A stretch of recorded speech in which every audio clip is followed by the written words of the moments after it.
This morning, we are talking about mental health and what it feels like to live with one of the most stigmatized disorders to fall under the mental health umbrella.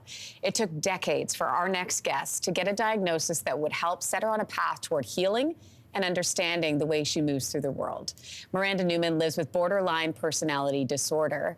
What that looks like is on full display in a new collection of essays she's just released. It's called Rough Magic. We welcome Miranda Newman into our studios this morning. Good to have you here. Thank you so much for having me. So you write about how borderline personality disorder has long confounded the medical community and how it wasn't really until the 1990s when treatment really started to advance. For anyone who doesn't know what it's like, start off by explaining a little bit about what it is. Yeah, absolutely.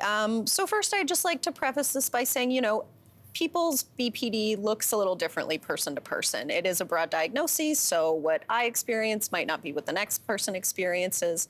For me, BPD has always been an illness of emotional intensity. I feel my feelings very deeply, anger, sadness, frustration, to the point that it can actually become physically uncomfortable. I often describe BPD to people who aren't familiar with it as sort of an extended adolescence. Like if you remember your teenage years, you might remember you were like very moody, you maybe didn't have a super great sense of identity, you might have been a little bit impulsive at times. That never really stopped for me. And I think when you couple that emotional intensity with poor coping skills, then you're gonna get more symptoms of BPD like unstable relationships or dissociation or paranoia. Was there a moment for you where you started to recognize that these feelings may be more intense than Joe down the street? Absolutely. I mean, I think it probably started in childhood, just seeing the way other children would sort of react to situations differently than me. It always felt like I was crying a lot more than other kids as a child. And my, parents had a real hard time kind of grappling with how intense my emotions were as a child. Once you were able to name it, what's that moment like? What was that moment like for you? So it was a really mixed bag for me. I think at one point it was very reassuring because I finally had maybe something that would help me find the right treatment I needed. That being said, a lot of the psychiatrists that I met with initially were really hesitant to put this label in my file because of medical stigma. They were worried that doctors may not want to treat me if they put it in my file. You are pretty candid, I have to say, in here about the times that you voluntarily admitted yourself into psychiatric care. You write about one nurse who didn't realize she was giving you the wrong pills. You write about that. You also write about another patient stealing your diary. But you also talk about the sense of camaraderie between individuals that were in there with you. So what was that experience like for you?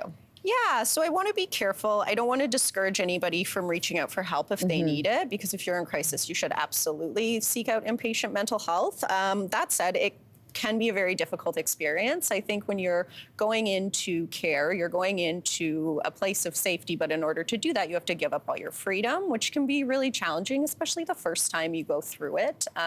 We're also just talking about a very underfunded and under-researched branch of healthcare, so I felt like a lot of my care kind of slipped through the cracks, which was really frustrating at the time.